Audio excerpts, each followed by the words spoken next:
wisdom guide our way.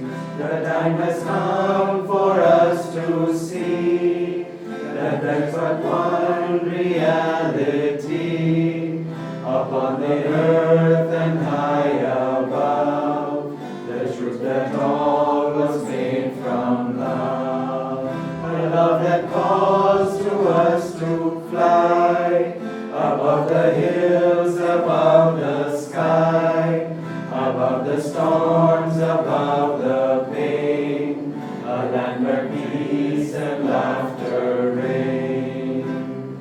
Oh, Master, may thy joy fill our days. Oh, Master, may thy wisdom guide our way. That all our hopes and all our dreams pass every glow that only seems into the light, the inner sun, into the truth that we're all one. Help us to find in every hour, in every thought, in every flower, a joy that spans eternity, the truth that makes us ever free. Oh, Master, may thy joy fill our days. Oh, Master, may thy wisdom guide our ways. Oh, Master, may thy joy fill our days. Oh, Master, may thy wisdom guide our way.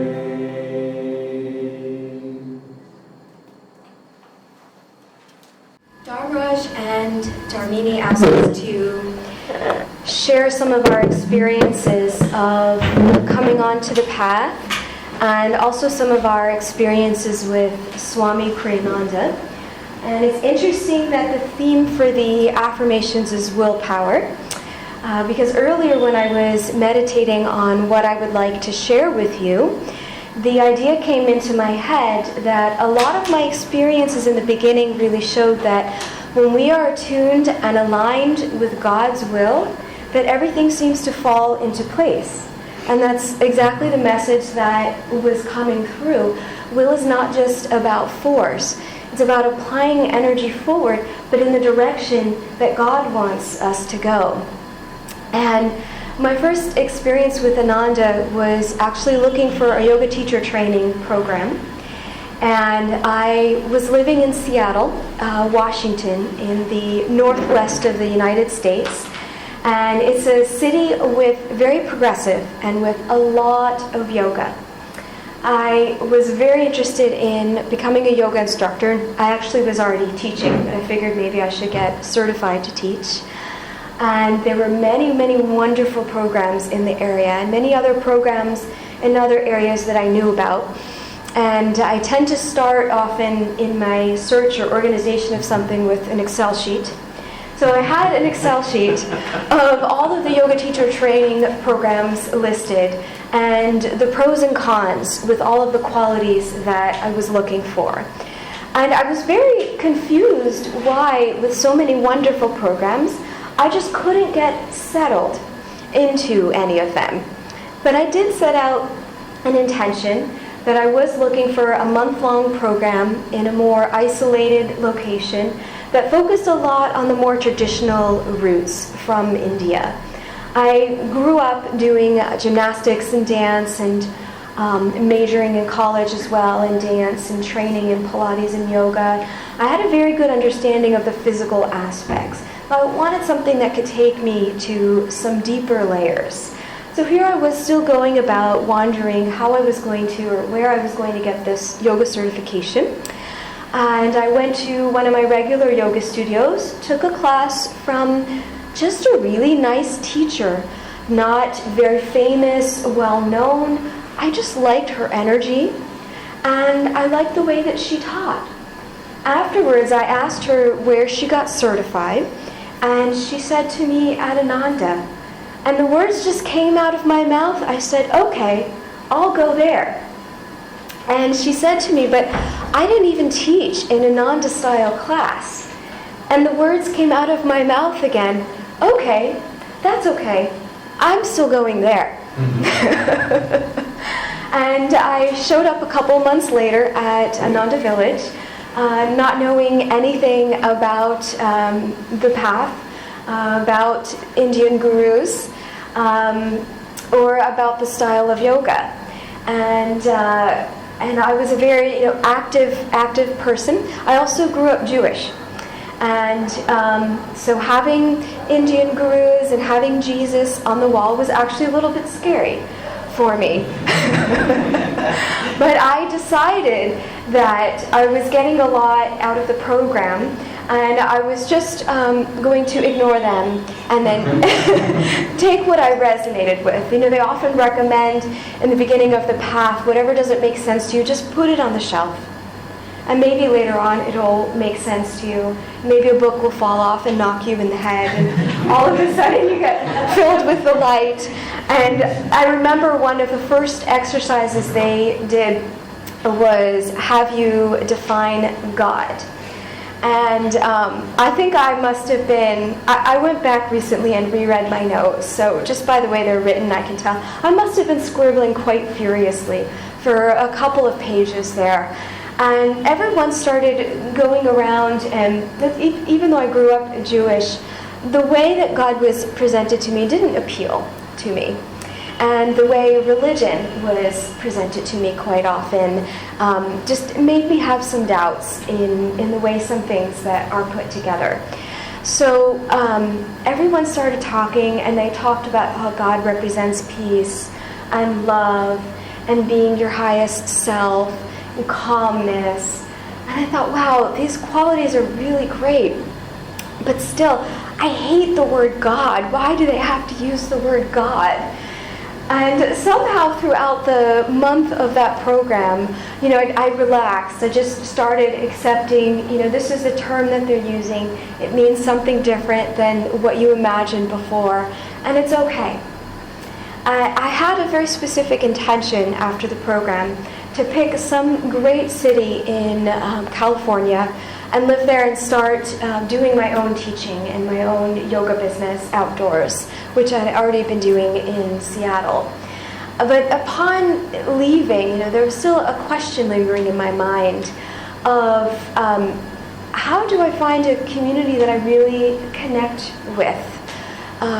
Going out in the world. And Diksha is one of the yoga teacher trainers helping with the program. She's actually from Israel, so she has a Jewish background as well. My mother's from Israel, so we connected a lot because we had that in common. And I just couldn't imagine myself sort of giving up the worldly life and living out there in the woods. And at the time, everyone in Ananda Village, it was all older, and I just thought, what is a young person going to do there? So it wasn't an idea, in my mind. And Diksha said something to me, well, maybe Ananda's not your place. But it was very interesting. There was a voice in my head that said, if I were to go to any community, it would only be Ananda. And I left the community after finishing the training. I figured out which city I was going to settle down in, which was Santa Barbara. It happens to be one of the most prettiest cities in the world. And it was a great place to be teaching yoga, also a place very, very strong in yoga, a great place to be doing the outdoor yoga. But it was a very interesting thing that even though I taught in my own style, Ananda was constantly infiltrated into the way that I taught and the things that I shared. And I actually, this is very fun to share from this book, Affirmations for Self-Healing, because I used to also read an affirmation every week to my students when I was teaching. I noticed many of them pick it up and buy the book, and I figured out how to get them interested in energization exercises and the affirmations, which are part of Ananda Yoga. a lot of times there people tend to be resistant to something that's different or new. But when it comes from somebody they've already built a relationship with, then these things start to flow. So that was nice also to see that I still had that connection. And I used to joke that I had to return to Ananda every 6 months, just like you go to the dentist. I don't know what the practice is here, but in America we're encouraged every 6 months to go back to the dentist. And I needed that connection or that inner feeling. And over time I just really felt like I wanted that full community. And I wasn't finding it in the same way with the communities that were in Santa Barbara. And even though I was scared of all these the Indian gurus and Jesus for quite a bit of the time, Swami Kriyananda's face just had some glow to me. It had some sense of invitation. And I was always kind of interested in meeting him. And then I got a phone call from one of the gentlemen who was doing the sales for the book publishing company, Crystal Clarity Publishers, saying that Swami Kriyananda was going to be speaking in Los Angeles, which is about an hour and a half drive south of Santa Barbara, and he was going to send me a free ticket. And I thought it was really special that he was sending me a free ticket. I didn't know that all the tickets were free.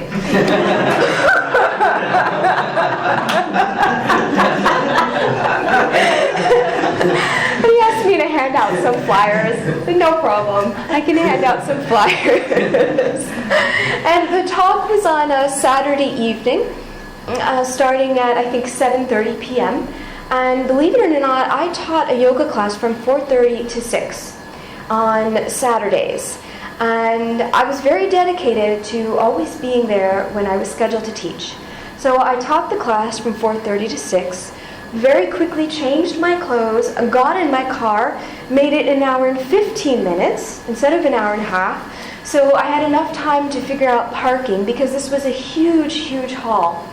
And I parked, I walked all the way in. The hall was full of people. It was about to start. So my only option, I felt, was to sit in the back. And I'm a front row kind of person. So this was a big sacrifice that I was making. And I sat there in the back, and I had a little program, just a couple pages with a little bit of white space on the pages. And the choir came on, and I don't know if you're familiar with Shakespeare, but in America, I was very into a lot of the modern music. So when the choir came on, I just thought it's this Shakespearean music, and but that's okay. I'm here for Swami Kriyananda, and Swami Kriyananda came on, and he just started talking, and I felt like everything he said was what I wanted to hear. It made everything make sense that was in my head. That program that I had with a tiny bit of white space was filled in every bit of white space with notes of things that he said. And I was not really great at having a very dedicated meditation practice either. I had tried a number of times, and when I was not at Ananda, it just never really stuck.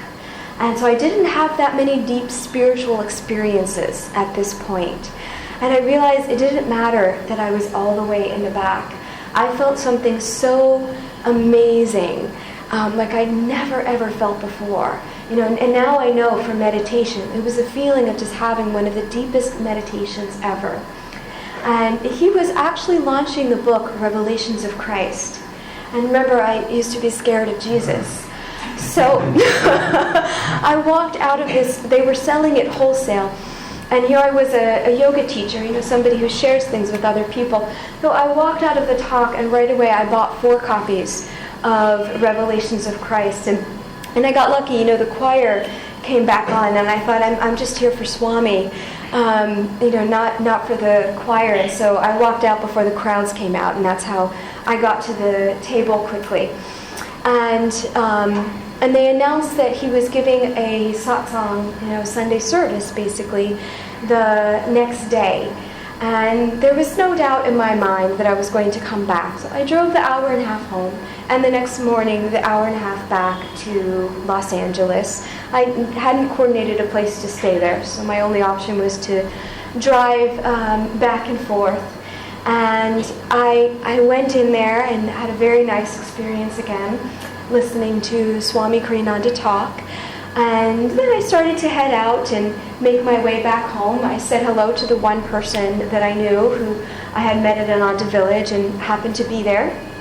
And he was actually the person who really got me to meditate the first time too. So it was a nice opportunity to see him. And then the gentleman who had called me, the salesman for Krista Clarity, he pulled me, he caught me just as I was, about to get in my car and leave. And he said, "Hey, come meet Swami." And I said, No. I get kind of starstruck when I'm around people like that. I wouldn't know what to say. And he said, "Just tell him, that you live nearby in Santa Barbara and that you took the yoga teacher training." And I said, okay. And he took me forward and took me through the crowd of people. And, and for Indians this is more common, but for Americans it's not something very well known. And to my surprise, I just knelt down in front of this older gentleman and held his hands. And, normally you wouldn't even, touch a stranger's hands in that way. I don't remember what I said to him, or if I said anything at all. I just remembered feeling the absolute purity coming through in his hands. I could feel it and see it. I knew that he was probably the most pure and strongest soul that I would ever meet. And so I walked out of the program saying, I want to be just like him. I didn't quite yet know how to do that. So I went back home into the life that I was living. But everyone who encountered me heard me nonstop talk about Swami Kriyananda and what he shared. Every single one of my upcoming yoga classes, the theme was related about a different idea that he had shared in the talk. And I continued on in my life and continued my every 6-month dentist visit to Ananda Village.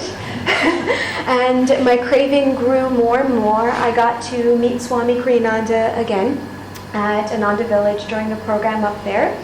And I actually kind of hit a rock bottom in my life outside of Ananda. And I got to Ananda just, at this sort of low point, and I was driving, it's about 7 or 8 hour drive, and actually the whole way up to Ananda Village I was crying because I was really sad about everything going on in my life. As soon as I drove on to the property, I went, oh yeah, I want to be here. I had actually wanted to come and spend a few months there for a while, but my life had held me back from that. And then I remember going through this, it was New Year's, and it was a training program with Diksha. And I was trying to hide how much my life had fallen apart, but I'm really not a good liar. And so, having one conversation with Diksha, and I'm saying one thing, and then I'm having another conversation, and she's asking the question a different way, and I'm saying another thing. She just looks at me and she says, "We need to talk, don't we?" Yes. And I sat down with her, and despite my scurry of emotions, I said to her, "I want to come here." And I said, "But what would I do here?" Because I'm still thinking in my mind, this is this isolated place with all just, older adults. And she said, "Why don't you consider one of the urban communities?" And I thought, you know what, I really wanted to live in the Bay Area for quite some time. And I had been getting some extra certifications. By this point, I had been running my own business. I'd been teaching all over, and I was also the fitness director at a little YMCA in the Santa Barbara area. And I looked up the Palo Alto community. I'd always heard Palo Alto community, but I didn't realize the city it was in was Mountain View. And I had made a friend from the Mountain View YMCA at one of the trainings that I had gone to for the YMCA. And I checked the Mountain View YMCA. And believe it or not, there was a full-time fitness director position available at that very YMCA in the same town as the community. So I sent in my resume while I was at Ananda Village, and then I recharted my drive home to go through the Palo Alto community, and then also submit a print resume at the YMCA. I applied for no other job. Something in me just knew I was going to get that job and knew there was going to be an apartment available at the right time at the Palo Alto community. I contacted my friend who I knew from the YMCA, and it was actually his boss that I was applying for the job for, and they were also quite good friends. So he walked into his boss's office and gave a recommendation for me, and so he took my resume and put it on the top of the pile. And it took a couple of months, but I did get that job. I know this is an interesting thing, because when we look at the flow that God is putting us into, sometimes it's the right thing just for that moment, not always for the whole entire life going forward. He somehow creates these tricks to entice you into something. And at that time, I felt like I needed a career and needed to be in the city. And so I went to the Palo Alto community with my original intention is to dive into the meditation practices in the meditation path, and this specific path with Ananda. And the job, actually, nobody had been in my position for about 6 months, and the person before that was overwhelmed and was quite behind in the work. And this was a huge YMCA. My job multiplied probably by about 10 just in what it constitutes, but by 100 in what it needed to be done from my previous job. And I'm always very committed to the work that I do. So the YMCA opened at about 6 a.m. and closed at about 10 p.m. So I arrived at 6 a.m. and I left at 10 p.m. thinking, if I just keep working and working, I will get through this. I kept thinking there's going to be a light at the end of the tunnel. But I realized that the to-do list never got shorter. Somehow it never did.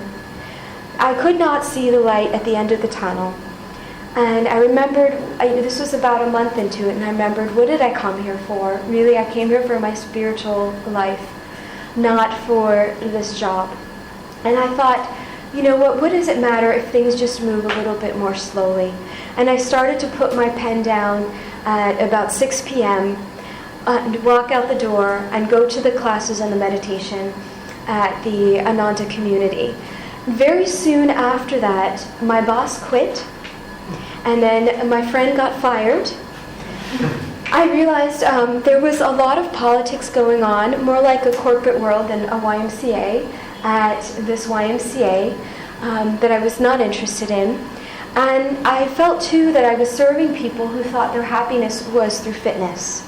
And I felt like it was a lie. While I believe fitness is very important to keep our bodies strong on the physical layer, it's not the real key to happiness. So my intention started to shift at that time, and the job felt like it wasn't inviting anymore. In the meantime, I had been making some more visits to Ananda Village, and believe it or not, within the past few months, there was a big group of young people that had moved. I gave up the need for a career, and after a few more months, I moved to Ananda Village. And when you move to Ananda Village, the first thing is that you actually need to pay for the programs that you're in for a few months of some of the pre-membership programs. And there's no guarantee that there's going to be housing for you. There's no guarantee that there's going to be a job for you. And I also didn't know how I was going to have the money because I had just left my job. But again, remember, I feel when we're doing things in the divine flow that all the pieces come together. So somehow Divine Mother gave me the money to make it through the time period where I was paying to be there. I was very lucky that there was a space available for me to move into in the first year housing. I was offered a job before you're even supposed to be offered a job. And believe it or not, that was at the book publishing. And the nice story of that, too, is that the gentleman who had called me, who was doing the sales to meet Swami Kriyananda, he was there for a few months when I began, but then he was called down to Los Angeles, where Dharmini and Dharmaraj were for a little while as well. And so not only was I working one job there, but then I also got his job. And it was a nice way to see the circle come around. When you have this intention that it does come back to you in some way over time, it comes back. Whatever karma we have to go through in the process, it does come back when we set that intention. And these purification ceremonies, when you put in there what you want to see happen, and you really surrender it into God's hands, you get to see over time that these things come back to you. And I wanted to share just one more fun story with Swami Kriyananda. Maybe some of you have met Sangeeta, I'm not sure, but she manages the publishing. She's for India, and she's up in Delhi. And she came to visit the United States about a year and a half ago, the last summer that Swami Kriyananda was in the United States. And I got assigned the lucky role to drive her from Los Angeles to Ananda Village. And remember, that's about a 7-8 hour drive. And so we got very close, during that time, both working for the book publishing and feeling in a way like we're Swami's children together, working through this channel and this medium.